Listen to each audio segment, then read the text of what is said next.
Assalamualaikum semua. Kembali ke semua. Selamat berpuasa, salam Ramadan kepada yang berpuasa. Yang berpuasa ke, yang tidak berpuasa ke. Terima kasih kerana sudi join live kami. Betul tu. Kembali bersama kami, Syamini, Wirda dan Fatin untuk membincangkan tentang topik kesan perubahan cuaca kepada pemakai alat bantu pendengaran. Ya, betul. Jadi kita harap penonton kita pada hari ini dapat bersama-sama kita sampai ke akhir session sebab kita nak kongsikanlah beberapa tips untuk menjaga alat bantu pendengaran. Betul. Betul. Dan dengan cuaca, dengan cuaca Malaysia baru-baru ni hujan panas, panas hujan. Hujan panas, panas hujan lebih kurang sama. Maksud sampai banjir lagi. So banyak juga ya perubahan cuaca tak menentu ni beri kesan kepada kita, beri kesan pada badan kita atau badan kita. Ada yang sesama, ada yang batuk, ada yang demam dan sebagainya. Ya, betul tu Fatin. So sebab tu hari ni kita bawa topik berkenaan kesan perubahan cuaca terhadap alat bantu pendengaran. Okey. Jadi apabila cuaca sentiasa berubah-ubah macam Fatin bagi tahu tadi, sekejap hujan, sekejap panas, hujan panas kan. Jadi alat bantu pendengaran ni dia mungkin terdedah kepada kelembapan air hujan, peluh dan sebagainya. Betul. So kalau macam dalam cuaca panas dekat Malaysia ni, semestinya exposure pada cuaca tu boleh selalu menyebabkan kita berpeluh kan. Sekarang pun macam dekat Selangor, saya dekat Kelang ni pun agak berpeluh juga ni dengan musim panas macam ni. Tapi selalunya pada kadar normal ni, kita ni mempunyai 2 hingga 5 juta kelenjar peluh dari seluruh badan. So peluh ni ada 99% tu adalah air. Lagi 1% tu adalah bukan air. Jadi daripada urea, uric acid, lactic acid, ammonia dan juga vitamin C dan juga ada protein lah yang berbeza-beza. Sebab tu kalau kita rasa air peluh kita masin sikit kan.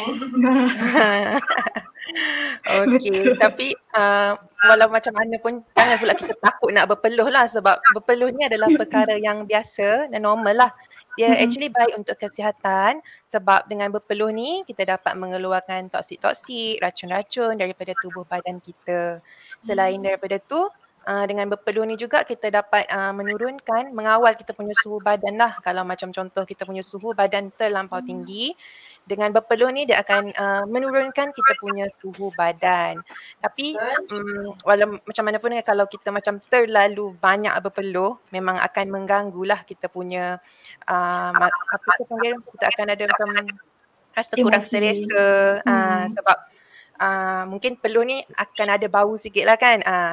Akan ada bau, lepas tu mungkin tak selesa lah melekit-lekit macam tu yang menyebabkan kita kurang selesa nak bersosial, bergaul dengan orang. Dan yang paling penting, peluh ni ada memberi kesan kepada pemakai alat bantu pendengaran.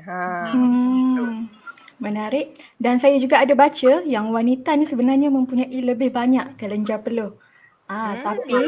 Tapi lelaki mengeluarkan 40% lagi banyak berbanding wanita dan lebih masing lagi lah sebab macam Fatin bagi tahu tadi kan. Patutlah kebiasaannya kalau patient saya yang pakai alat bantu pendengaran ni yang datang semula dengan komplain alat bantu pendengaran ni ada masalah ni kebiasaannya lelaki lah. Biasanya lelaki kan. Betul tu. So lagi-lagi sekarang ni cuaca panas. Hari ni panas sikit. Lepas tu ramai patient yang datang ke kita punya center untuk servis, untuk check up alat ya. Ada yang komplain alat tak ada bunyi, tiba-tiba tak ada bunyi, dan tubing tersumbat, tubing dah keras, tubing dah longgar, alat ada bunyi yang bising. So yang tu nanti kita akan check kenapa benda tu boleh terjadi. Okey. Lepas tu kan selalunya kita ingat cuaca panas je lah kan berpeluh semua kan yang akan memberi kesan kepada alat bantu pendengaran. Tapi actually hujan juga memberi kesan kepada pemakai alat bantu pendengaran ni. Betul. Tak boleh kena hujan ya. Betul. Tak boleh kena hujan. So apabila alat ni macam Mimi kata kalau hujan bila kena dekat alat dia akan ada kesan dia. So antara salah satunya adalah alat tu cepat rosak. Okay, so ada yang tanya alat ni tak waterproof ke, tak water resistant ke, boleh kena air ke, tak boleh kena air ke. Okay. So alat bantu pendengaran ni kebiasaannya mostlynya adalah water resistant. Okay, dia bukan waterproof ataupun kalis air. Jadi alat bantu pendengaran ni dia mempunyai IP68 ingress protection yang mana boleh menahan alat elektronik, sebarang alat elektronik untuk berada dalam air sehingga 1.5 meter selama 30 minit sahaja. Okey. Tadi saya dah bagi tahu dah apa tu IP68. Okey, IP68 ni dia adalah untuk menentukan sejauh mana ketahanan alat tu kepada debu, kepada pasir dan juga kepada air lah. Okey, jadi macam digit tadi IP68, 68 tu, digit yang pertama nombor 6 tu, dia adalah untuk mengukur ketahanan kepada debu, pasir. Jadi skill yang dia ada, skill yang kita ukur bermula dari 1 hingga 7. 1 tu paling minimum lah, 7 tu paling maksimum. So alat pendengaran tadi 6. Dia 6. So 6 tu dah cukup tinggi lah untuk ketahanan dia kepada debu. Okey. Dan yang kedua, digit yang nombor 2 tu, nombor 8 tu, dia adalah untuk menentukan tahap ketahanan kepada air. Untuk skala ni diukur dari skala 1 hingga 9. 9 paling tinggi, so alat bantu pendengaran ni skala dia adalah 8. So dah cukup tinggi. Jadi kalau nak cari alat bantu pendengaran, cari alat yang IP dia 68 ke atas, 67 ke atas macam tu. Okay. Tapi walau bagaimanapun lah kan, kalau even alat kita ni ada IP yang macam you dah explain tadi tu, betul, tapi still lah alat bantu pendengaran ni dia terdiri daripada banyak komponen elektronik kan, jadi dia memang akan agak mudah rosak lah kalau terkena air pada jangka masa yang lama, walaupun kita dah ada IP tu, sebab dia bukan fully waterproof kan, dia water resistance. Kena boleh beza lah tu. Macam tu. Jadi kalau macam contoh alat kita terkena macam kebelakangan ni kan banjir semua kan, dia terdedah kepada air dalam jangka masa yang lama, memang tanpa ada apa-apa perlindungan, macam contoh kita simpan dalam bekas yang kedap memang by hook or by crook alat tu memang akan rosak lah. Jadi jangan pula saja-saja gatal-gatal macam nak try lah, pergilah simpan dalam air alat pendengaran ni. Water resistant kan, macam tu. Tak boleh lah macam tu. Jangan bawa berenang pula. Jangan bawa berenang masuk dalam mesin tu, tak boleh. Macam tu lah. Tapi kadang-kadang kan Mimi, macam peluh, hujan, panas apa semua tu kita tak boleh nak elak. Betul. So macam bila kita pakai alat tiba-tiba hujan lebat, lupa pula nak bawa bekas dia tu kan. Takkanlah letak dalam poket. Audio dah bagi tahu dah, alat jangan letak dalam poket, nanti jatuh.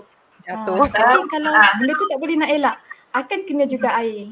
So bila dah kena air ni, apa yang sebenarnya boleh alat tu lagi cepat rosak? Biasanya lah Wirda, salah satu punca masalah alat bantu pendengaran ni cepat rosak, tak dengar ni adalah disebabkan karat.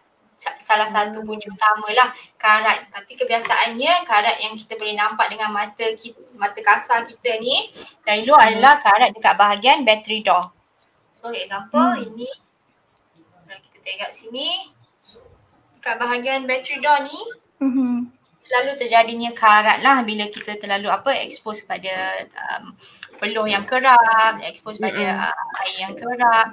So kat situ bahagian kotor tu boleh juga mengeluarkan habuk-habuk putih lah jika terdapatnya terdahan kepada air, kebasahan, kelembapan yang berbancangan lah dengan amount yang banyak juga. So bila dekat sini bahagian battery door ni berkarat ni, so alat pendengaran ni tak boleh lah nak detect bateri tu, so menyebabkan alat tak ada bunyi lah, ataupun alat akan berbunyi perlahan atau intermittent. Sekejap ada, sekejap tak ada, sekejap perlahan, sekejap kuat, sekejap tak ada bunyi. Itu yang menyebabkan alat boleh cepat rosak tu. Okey. Selalunya memang kita akan servis ataupun cucilah karat-karat dekat bahagian yang macam Fatin tunjuk tadi supaya alat pendengaran boleh berfungsi dengan baik semula lah, macam dia okey balik lah. Okey, sebab itulah pentingnya patient kita suggest datang ke kita punya center untuk kita servis dia orang punya alat at least setiap 3 bulan satu kali lah, supaya kita boleh check condition alat tu, apa yang perlu kita tukar, kita tukar, apa yang perlu kita cuci, kita boleh cuci lah. Jadinya supaya alat bantu pendengaran anda tu sentiasa dalam keadaan yang baik, tip-top lah, tak mudah rosak. Dia macam maintenance. Okey, contohnya lah caranya selalunya untuk yang karat-karat tu kita servis. Yang macam Fatin tunjuk tadi dekat bahagian pintu bateri dengan bateri kontak dekat dalam ni lah. Selalunya kita akan guna sikit alcohol rub dengan kita bersih dekat bahagian pintu bateri. Dan dekat bahagian dalam bateri kontak tu kena berhati-hati sikit lah sebab kita ada banyak-banyak komponen dalam tu kan. Jadi tak boleh terlalu kasar jugalah. That's why kita tak ada saja special pergi cuci sendirilah dekat rumah. Kita untuk kita tak boleh cuci sendiri dekat rumah je. Tak boleh nanti kalau rosak kat dalam tu tak pasal-pasal pula nak kena baiki. Macam tu lah. Cuba sedikit cara macam mana nak servis lah. Okay, so selain daripada karat, okay, macam dekat alat ni dia ada mic cover. So mic cover ni kadang-kadang boleh tersumbat jugalah. So bila dia tersumbat, dia alat ni akan tak ada bunyi ataupun bunyi tu perlahan. So mic cover tu, okay, alat macam ni dia dekat atas sini. Nampak tak? So dekat sini lah. Okay, so mic cover ni fungsi dia adalah untuk halang air ataupun debu untuk terus masuk ke dalam kompartmen dekat dalam tu. Okay, kalau dia directly masuk, jadi bila air tu masuk, alat tu dia lagi senang untuk berkarat. Okay. Dan satu lagi, ada juga kes kita jumpa di mana dia punya mic cover ni tak ada terus. Terjatuh, hilang. Dan biar macam tu je, lepas tu datang jumpa kita orang, lepas tu komplain tak ada bunyi. So bila kita check semua memang dah karat dah dalam tu. So kalau kita tengok mak ayah kita, alat dia ada dah tercabut ke, hilang ke, boleh bawa dekat mana-mana hearing aid center untuk kita ganti yang barulah. Betul tu Winda. Saya pun pernah jumpa jugalah kes bahagian mic cover tu tersumbat atau tercabut. Tapi dalam kes ni ada juga di bahagian filter. Contoh macam alat yang custom made, ada filter dekat hujung ni. Okay, nampak tak? Dia macam jaring tau. Dengan atau alat yang jenis macam ini, RIC, dia ada filter putih di hujung ini. So filter ni lebih kurang sama je function dia dengan yang mic cover tadi tu.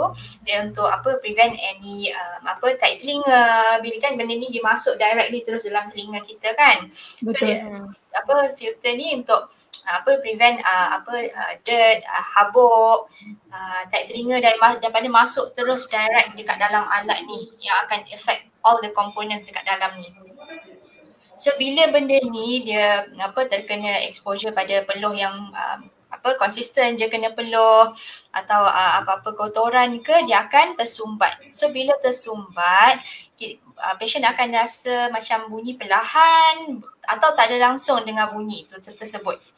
So macam filter ni patient sendiri pun boleh servis di rumah lah dengan cara kalau untuk yang custom made ni, first of all kalau contoh kita akan bagi satu tools untuk korek keluar kotoran daripada filter tu macam ini. Korek keluar saja macam ini, keluar tahi telinga tu, keluar kotoran tu kalau nampak.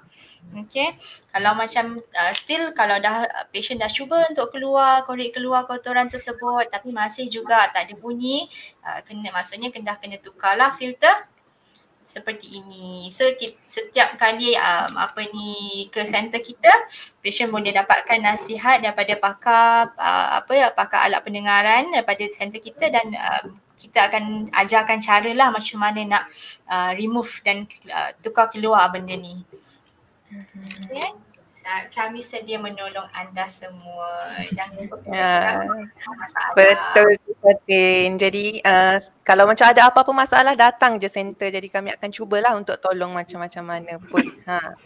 Okey. Selain daripada masalah filter dengan mic cover yang block yang macam Fatin dengan Wirda explain tadi, masalah tubing tersumbat atau mengeras juga sering terjadi. Tubing tu apa pula kan? Okey. Jadi tubing tu dia macam ni. Tubing tu yang bersambung dengan kita punya acuan telinga dan dia juga bersambung dengan ear hook dekat kita punya hearing aids lah. Okey, sekejap. Macam pipe lah ni, macam pipe. Macam pipe. Dia macam selalu kita panggil pipe juga benda tu. Pipe plastik. Okey. Jadi dia akan bersambung dengan ear hook dengan acuan telinga lah. Jadi ni bahagian yang tubing tu.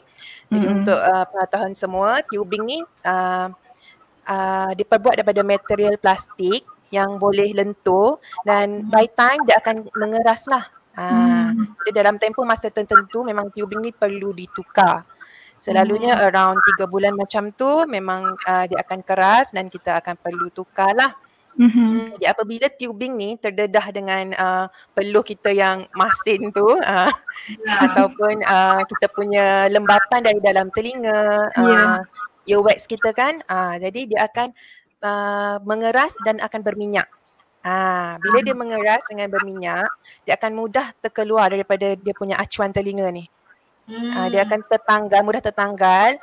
Jadi macam kalau patient nak keluarkan alat penerangan tu, tertinggal pula dia punya acuan dekat dalam tu. Jadi tak bagus lah. Okey. Itu kalau dia mengeras dengan berminyak lah. Tapi dia boleh juga tersumbat dekat bahagian sini. Selalunya lah dengan kita punya tarik telinga ataupun lembapan-lembapan dari dalam kita punya telinga lah. Bila once dia dah tersumbat, selalunya memang patient akan komplain alat tak ada bunyi. Tapi actually sebenarnya kat sini je yang tersumbat. Alat tu okey je lagi. Okay. Jadi dia punya solution kan, kalau macam contoh ada sikit sumbat dengan mungkin ada lembapan, kita boleh bersihkan dengan air blower.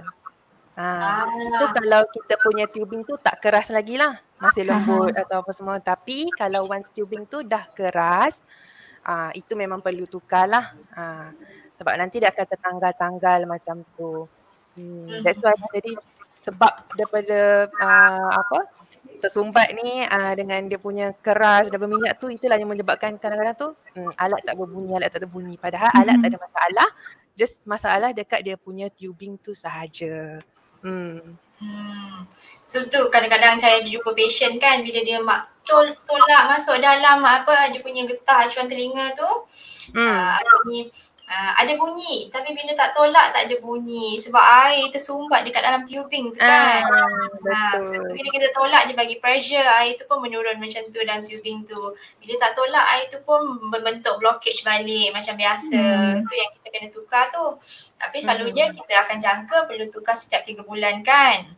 Tapi kalau contoh patient yang very aktif, ada active lifestyle, cepat berpeluh, contoh kerja dekat luar ke, macam kanak-kanak yang kuat main ke, itu kalau kerap berpeluh tu memang kita akan suggest untuk lebih kerap untuk datang servis lah.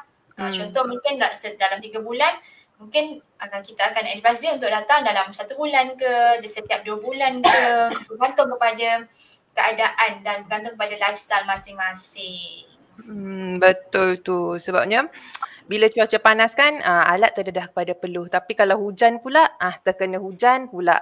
Jadi memang actually lembapan ni, apa-apa lembapan je lah. Asalkan dia lembapan, memang musuh utama kepada kita punya alat bantu pendengaran tu lah.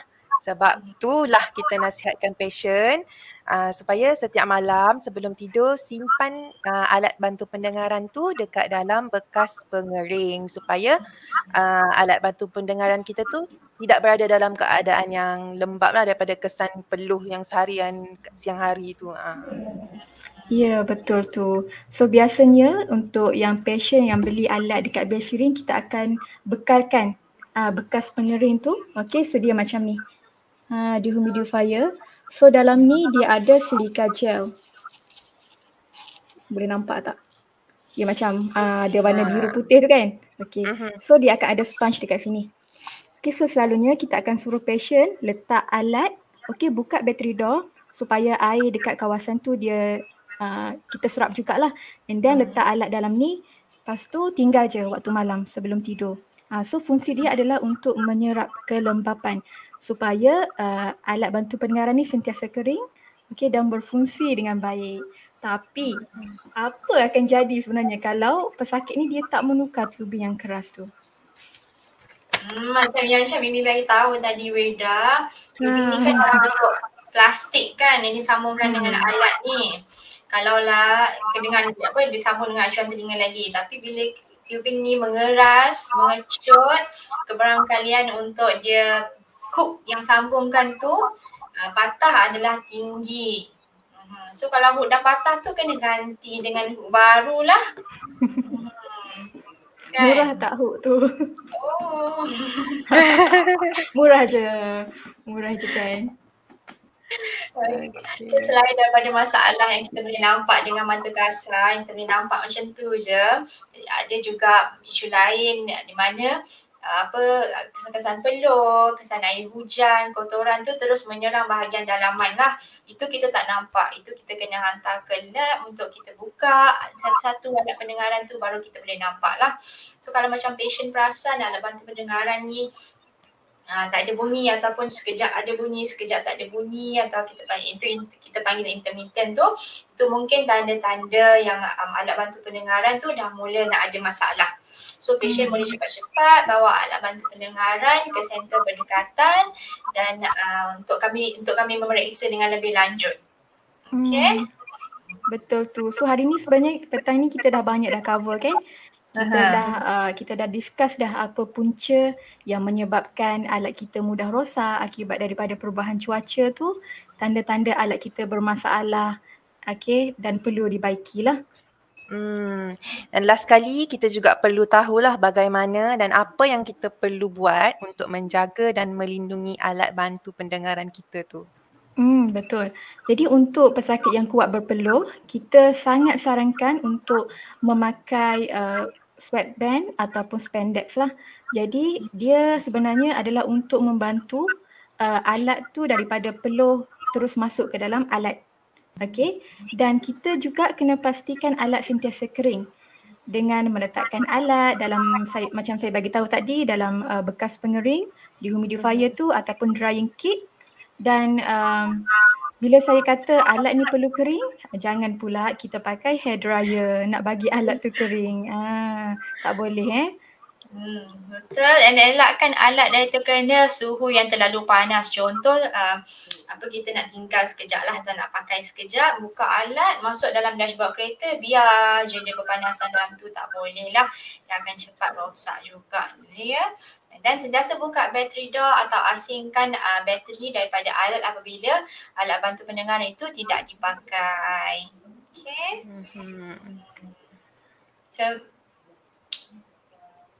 Macam ni. Okay. So, kita tengok komen daripada kita punya penonton, ada tak? Nak ada apa-apa tips ke, nak apa-apa nasihat daripada kami ke, boleh juga menanyakan soalan. Okay.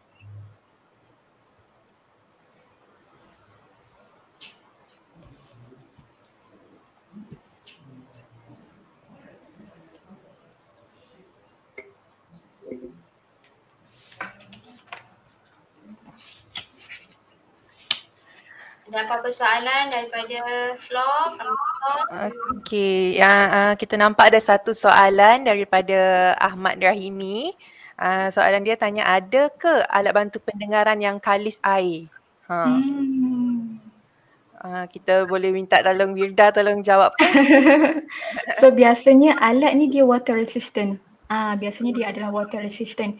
Tapi walaupun kita kata mungkin ada yang kalis air water resistant, tapi still kena jaga alat. Tak boleh, even contohlah saya kata alat ni water resistant, then dah dengar water resistant tu boleh pergi main dekat pantai, boleh pergi main dekat kolam.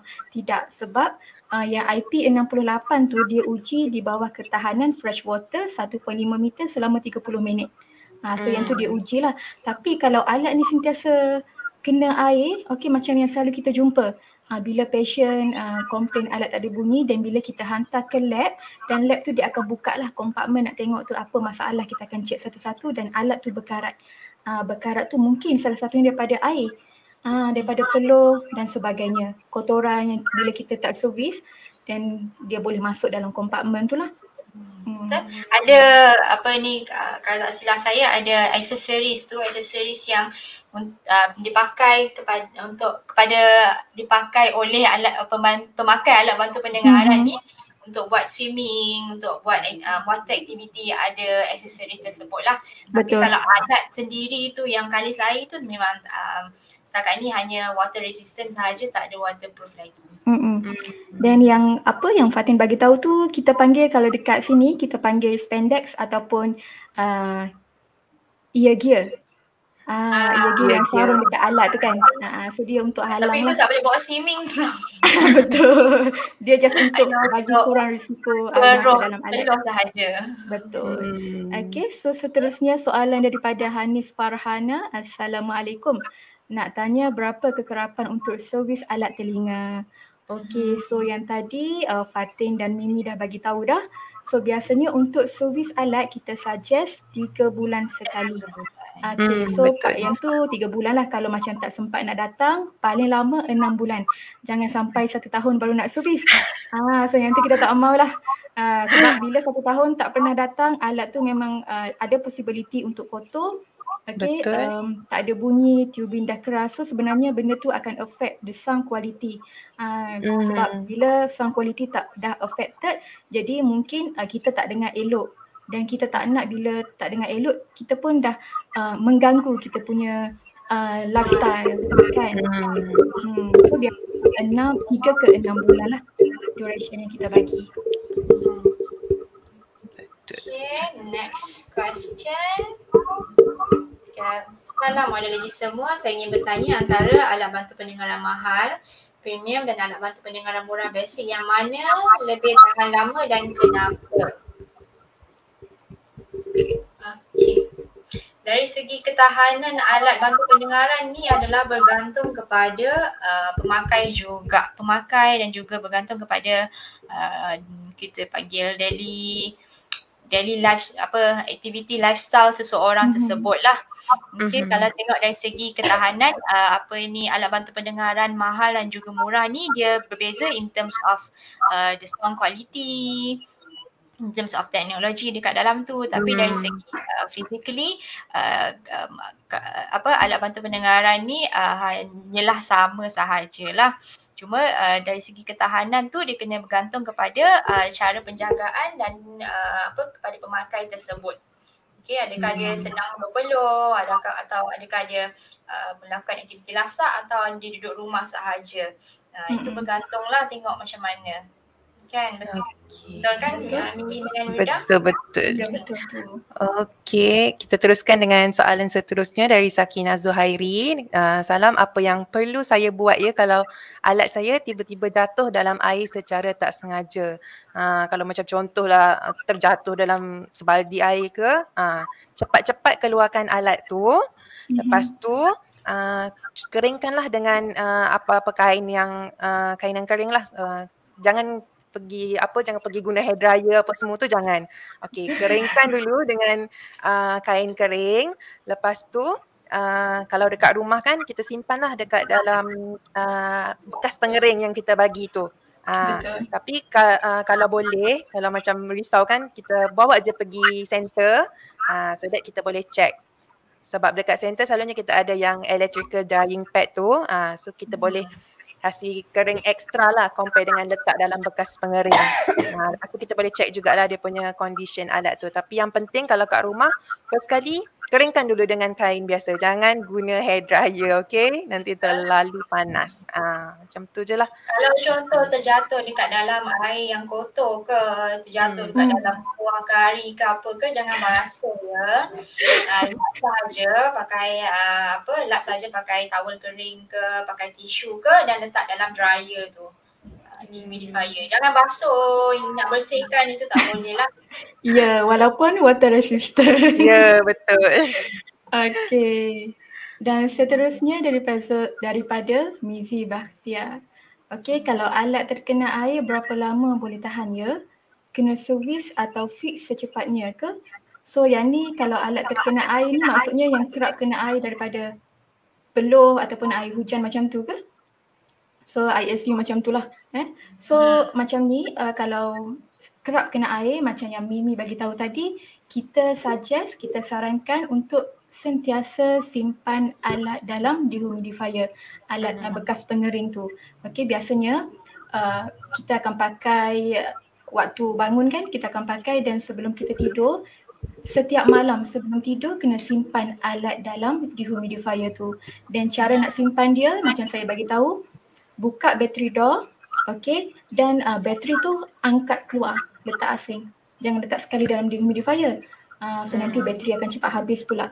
So kena buat macam tu lah, setiap malam kena letak. Okey, servis macam biasa 3 bulan sekali, tapi andai kata kalau takut kan, macam mana ni, dah lama dah tertinggal dah jatuh ke apa, tiba-tiba baru jumpa kan, boleh hantar dekat mana-mana cawangan kami untuk kami cek lah. Kami cek dan kami boleh servis untuk dalam alat tu. Ataupun boleh cuba guna air blower yang macam Mimi tunjuk tadi tu. Betul. Air blower, try blow dekat bahagian battery door atau dekat bahagian mikrofon tu. Untuk keringkan dia lah, cubaan untuk mengeringkan alat lah selalunya. Tapi kalau tak boleh tu bawa ke center kami lah ya. Macam berapa lama boleh tahan tu, sebab kalau karat ni dia tak berlaku immediately. Betul. Dia akan ambil masa kan. So kita tak boleh nak bagi tahulah alat kena hari ni, esok dah rosak. So sebab tu kena take care betul-betul, letak dalam dehumidifier lah untuk alat tu sentiasa kering. Okay, soalan seterusnya dan mungkin yang terakhir.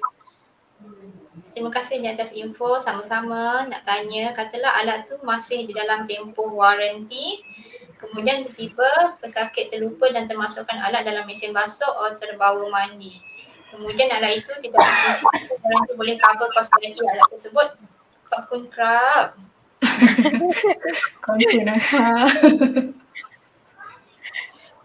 Maksudnya apa, alat ada waranti, kemudian patient termasukkan dalam mesin basuh, alat rosak, terkena air tu. So boleh cover waranti ke tak boleh?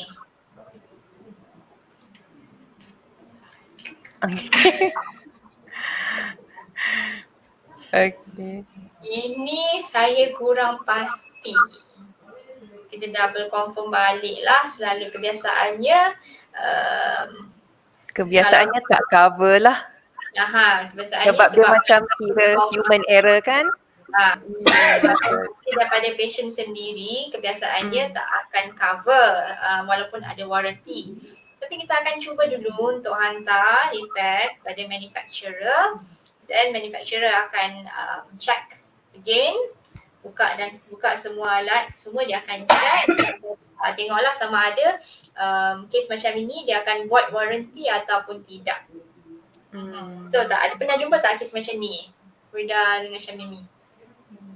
Betul. Tapi selalunya memang dia akan consider as human error lah, sebab memang patient sendiri yang termasukkan dalam mesin basuh kan.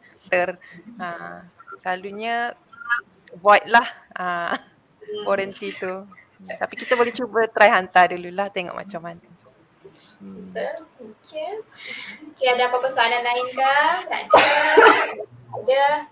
Kita akhiri live kita pada hari ini.